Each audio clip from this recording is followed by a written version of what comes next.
Hi, Dr. Jo Messenger here. Thanks for tuning in. In this video, I'll be talking about having faith, confidence and belief in yourself, your products, services and your ideas. If you don't totally love what you do, if you're not proud of how you're doing it, or you don't feel good enough to tell the people you meet about it, it's going to be pretty hard for you to be attractive or feel fulfilled. You might need to change your job, your profession, or your employer.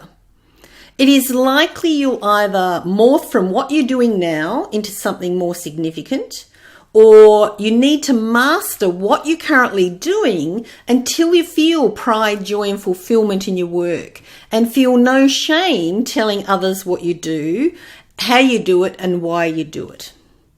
What are you doing in your life now that you find is unattractive to you?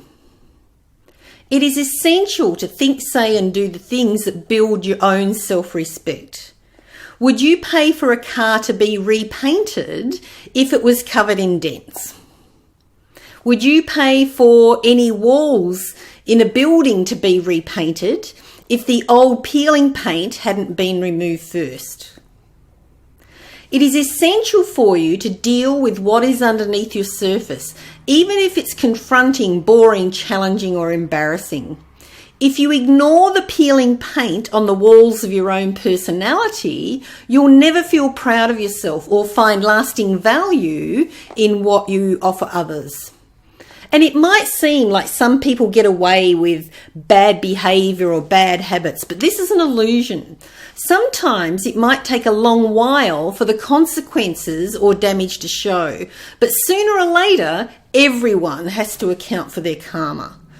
Health is an easy example of this. Long-term consumption of sugar, alcohol, cigarettes, drugs, or junk food might not have obvious consequences immediately, but eventually there will be noticeable impact. The self-deception of trying to get away with things is futile and self-defeating. The long-term practice of unity-conscious making decisions that benefit the greater good rather than just yourself, those in your immediate vicinity or the select few, and maintaining good habits will build your integrity. The trick is to keep updating your self-care, because the more you honour yourself, the more others will honour you too. If you want to grow, it's essential to let others grow too. Unhook people from your expectations of them, and unhook yourself from other people's expectations of you.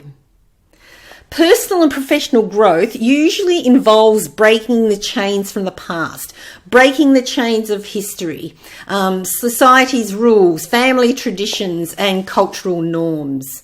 And being nice usually means being compliant.